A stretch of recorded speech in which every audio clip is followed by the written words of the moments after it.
Whew, this is a lot of history for this guy in the room.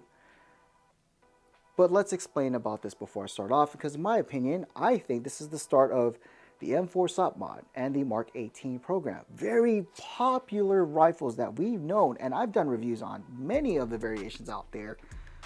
But this guy takes the cake because this is the start of them all. The Big Daddy, the predecessor, and the start of the family that was tied to the M16A1. Now, when I was a kid, during that time, I was able to watch the movies that we've seen very popular on there, such as Black Hawk Down, Blood Diamond, and even going back to the retro movie that was starting of the popular tactics of basically mounting in close quarter combat, Heat. I know, crazy movie, but it teaches everything on the aspect of how the perfect length of the rifle and everything else in general. But it goes to the start of the history of what we do know about this rifle being from the start of in service in 1965 to the end of the year of being 1998. This guy has a long story to tell. So as an introducing of the Airsoft variant, why don't we do the review on the EMG XM177, also known as the Car-15.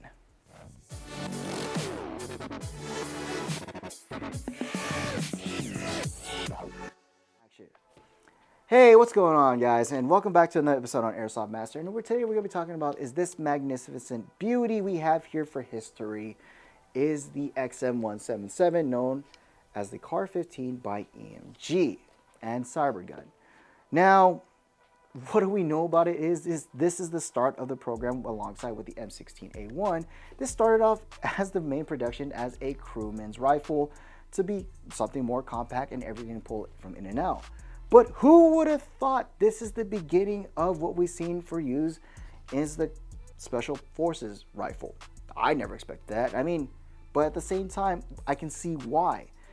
We'll go ahead and move our way through between back and forth on this. At the same time, we'll do a review. But don't forget to like and subscribe to our YouTube channel and comment down below, what do you guys think of the XM177?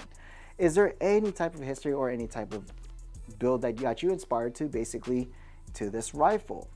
And if you're looking for products like these, do check it out at airsoftmaster.com. But for now, let's go ahead and move on to the review. In the early stages during the history, what we notice on this rifle is it started off in 1959 as the early production by Colt, alongside tied to, well, the M16A1. This was meant to be a crewman's rifle, but we never expected it to be a Special Forces rifle after that, as the long-term service of this rifle was till 1998, a very long time, 30 years to be exact. Now, in regards of that though, we do see a lot of it being used during the time in Gothic Serpent, and even to like even Navy SEALs seeing that all the way through in around the 1980s and late 1990s. Now, let's go ahead and move on to the idea from attention detail is going away from the what we have in the Airsoft gun is the mandatory orange tip. But behind that, we do have is the iconic XM177 flash hider. Now, if you want to change the variables of it to, like, say, for example, the other models that are out there for this rifle, you can do so by just changing it to the M16A2 flash hider out there. Because underneath the flash hider, we do see is a 14mm negative threading. If you want more of that Gothic Serpent style, you can put a suppressor on there as well. But behind the flash hider we do have is the most famous handguard is the, and surprisingly enough, I'm happy that EMG did attention detail on this guy, is the right width on the standard Car-15 handguard system. What's the difference between the normal M4 version and this one? Well, why don't we take a look at it? For starters, if this was the original, it's a lot more wider in comparison to the Car-15. It's a lot more skinnier and it's what it's originally supposed to be.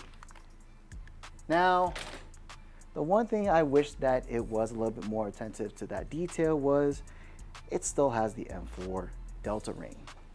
I know if we're gonna have to make this kosher, it has to be the actual setup where it's a lot skinnier and more cylinder than more of a, you know, wider or tapered setup that we've seen on the normal M4s. But again, I will have to give the credit for is the handguard is correct to it. What's also interesting is about this XM177, once I pull this handguard off, it reveals your Dean's connection in the front to allow to put any other type of batteries on here. Mainly that you can use is the 11.1 LiPos, such as the butterfly style, or even the buffer tubes if you like to, as long as you just fit the wiring all around. Again, it's a nice attention to detail for this iconic historic build.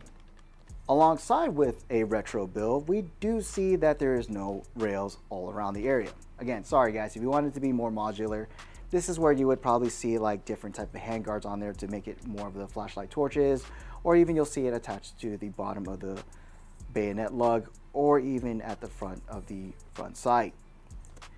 But again, it can be done to making your different types of build, depending on what type of arrow you want to build your XM177. Speaking about being modularity is we'll move on to the upper receiver. As we do see here, it's more equivalent to the same type of upper as the M16A1. What I did to make it close enough to like the Gothic Serpent or even like the one above Diamond, we do have is the carry handle adapter to put a Picatinny rail right on top and alongside the aim point Comp M2 replica I have as well here. Now, if we do want to make it kosher to like a Delta Force, like from Black Hawk, we can use is the Aimpoint 2000 or 3000 red dots out there, like the old school version. If you do know how to get one of those, please give me a call or just message me, because we can make this really as close as we can to that one. That'd be kind of cool for this build. But either way, speaking of which, about the attention to detail alongside the XM177, I do have to give credit to the EMG, as they do have is the accurate type of serial number and trademarks that we do have on the Colt, as being the AR-15, the Commando, and of course the most coup de grace of saying that this is a military rifle is the US government property. Now, how do we know if it's actually more retro? Let's move on to the other side. Again, is what we do see is the forward assist having that nice, I don't know what to call it, it's more like a 9-iron style forward assist, kind of that wedge setup. Pretty nice. I always wondered why they started off with that design, but to each his own. You do have is your standard controls on the left hand side for being a safe, semi, and full auto, with the paddle to help release the mock bolt that's on the other side that reveals your hop-up chamber. You do have in the right hand side though is your magazine release, just in case. So sorry lefties, but you do have to use is your other hand to help release the magazine. Now when it comes to the internals, I do have to give credit again to EMG and Cybergun, is they were using the QBS SEMA Platinum gearbox. I do like those a lot, as they do have is the quick change spring system on the back end of the buffer tube to make it easier to change from indoor to outdoor, or even vice versa. Alongside, what do we know about their gearbox internals? Well, for starters, we do have is a heat-treated CNC steel gear set that's 1301, which makes the RPS really fast in its response. What we also noticed that in compression is it's very good, as it has a full steel piston rack alongside a double seal cylinder head and a really good cylinder body. You put that all together, you have a very good compression. But what makes it more of that, shall I say, more of a higher luxury build, is you do have is the gate aster in this build. It's not as fancy as a gate tie-in, not as like what we see from Wagyu beef, but more of the prime cut of the MOSFETs, as it is more for the low stress builds, as like this gearbox would be. So you do have is the nice features such as adjustable triggers and even a programmable selector if you want to, and good diagnostics alongside with this gearbox. A very nice MOSFET alongside to help out with a really good gearbox. But it doesn't stop there when it comes to the features of the internals. For starters, once we pull the charging handle, one thing we do realize, you do have is a rotary style hop-up inside the Platinum gearbox to help complement whatever weight BBs you want to use. Again, I do like the rotary style hop-ups, as these are more fine-tuned to whatever weight BBs you want to use out there. Again, you would want to complement that is putting a 603 Type 4 barrel alongside in here, as the length inside the XM177 is around the 260 millimeters. Speaking of which, about attention to detail, I will have to give credit to is the grip and the stock being correct to the Car-15. Surprisingly enough, we do have is the M16A1 style grip on the bottom with no manipulated finger groove right next to the trigger guard. As well to that, it's a more accurate to the M16A1 family. But when we get to the back of the stock, we do have is more of the unique Car-15, where it's only collapsible to being in one position and to the extended position out here to the same type of accurate detail like the real Car-15 is out there. In comparison to the M4, where you'll have multiple slots to compress to whatever size the light could be. And now that we already talked about the internals, let's go ahead and talk about the most important thing we need to talk about is the magazine compatibility.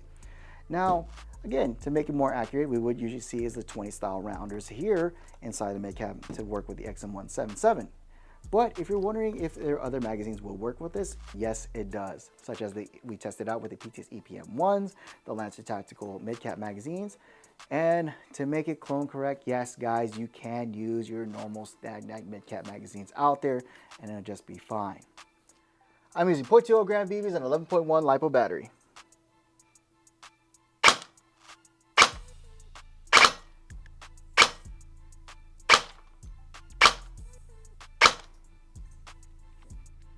So what do you get inside the XM177 build? Well, surprisingly enough, you'll end up with is again the 20 style round magazine, mid cap, and a cleaning rod to help clean the inner barrel. Alongside is a QR code certificate card to help out with your certifications, and alongside you do have is the QR code to help get to the manual for troubleshooting and maintenance for your XM177 build.